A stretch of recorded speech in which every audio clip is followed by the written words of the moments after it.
Consequences are usually decided with the child or that young teenager sitting there when you are not angry. If you do A, B, C, D, E, F and not do G, this is the consequence. Oh, I am helping my mama clean the table is not this thing. It's my job to clean the table.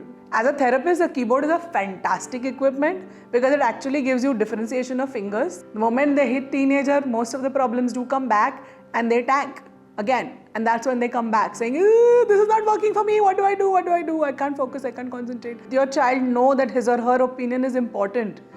Have a discussion about it. I asked him, why do you think that it's a red ball?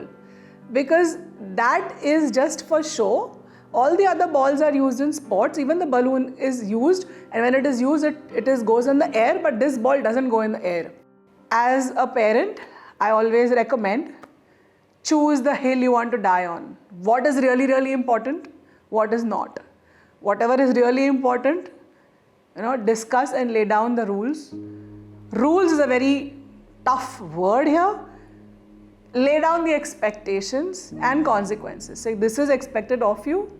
If you do this, great. If you don't do this, this is the consequences. Consequences are usually decided with the child or that young teenager sitting there when you are not angry. That is a conversation that you should have beforehand, saying, okay, every day you are expected to do A, B, C, D, E, F, G. If you do A, B, C, D, E, F and not do G, this is the consequence. If you only do A and E, this is the consequence. If you only do A, B, C, this is the consequences. Consequences, you decide your consequences on your own. Say, what are you going to give up? What is going to be? Punishment is a harsh word because it's not really punishing. Because most of the things in the A, B, C, D, E would be them studying, them completing their assignments, them doing their homework, them doing whatever chores that they need to do around the house. And chores are not something that can be used as a punishment or as a consequence, because certain things they have to do. It's a part of growing up, it's a part of household. Oh, I am helping my mama clean the table is not this thing. It's my job to clean the table. You're not helping your mama or your papa doing the work in the house.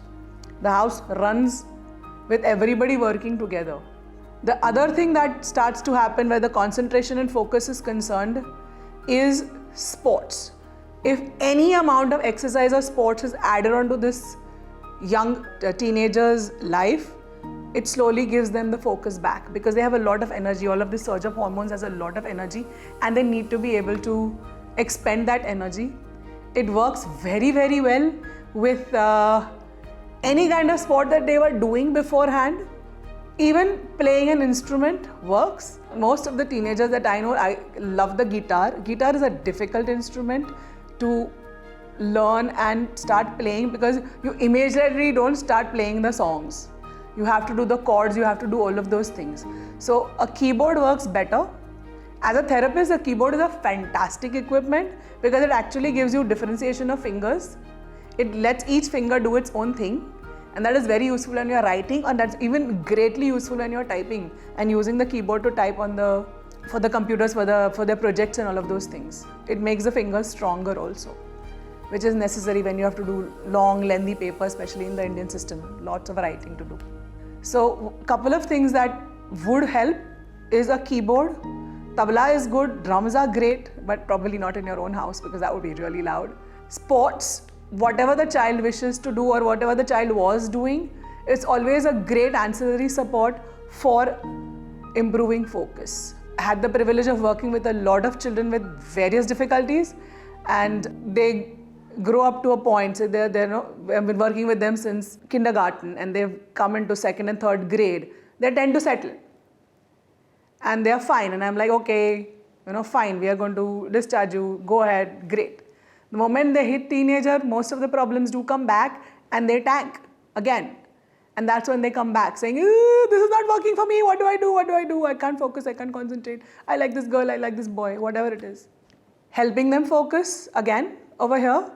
The first thing that I would recommend is not cutting down on this extracurricular activity, whether it's a sports activity or it's a keyboard activity or it's a music activity. Don't cut it down. Keep that. That is like their time out getting back to studies. But don't force it. If your child wants to learn the instrument, wants to continue learning the instrument, wants to learn a new one, that's fine. It should not be another in their head saying, go to school, go to piano class. It should not be like that. It should not be in that category. A dancing class is also great. A lot of people are doing that as well. Classical Indian dancing, classical Western dancing, even the hip hop, the Zumba, whatever they want to do. It's great. It's great exercise, as well as it is a great way of expending energy, especially during the rehearsals and practice. Another thing that helps is having a family time conversation. Sit down and talk about topics that are not study related, topics that are happening in the rest of the world or anything. Get to know your child's opinion. Let your child know that his or her opinion is important. Have a discussion about it. Help them think or understand their thinking. Let me give you an example.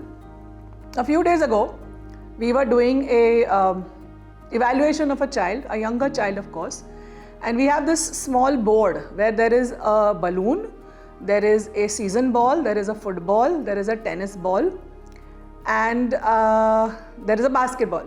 And these are the things that are there on this card. And the question is, what is not fitting here and why? 80% of children will say balloon because balloon is not a ball. This particular child said that the red ball. I asked him, why do you think that it's a red ball? Because that is just for show. All the other balls are used in sports. Even the balloon is used, and when it is used, it goes in the air, but this ball doesn't go in the air. This is today's day and age when they are not using the red season ball. IPL uses white. They don't use the red ball. This child probably has never seen the red ball being used. And he's like, this is a ball that when you throw it falls. It doesn't, never played with a season ball. That was his premise. That was his thinking.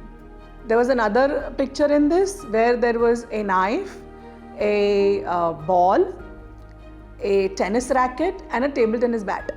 And I said, what out of these should not be in this card? The most common answer is the knife because all others are things you play with. For him, he said, no, the ball should not be there because all others have handles. Now, this is a very different thinking. And it needs to be appreciated, it needs to be understood that yes, this child thinks differently. So your child's opinion is important. There's no discussion on his opinion. He is entitled to his opinion. He or she is entitled to his opinion, and that in the premises, a safe premises of your house, they should be able to voice them.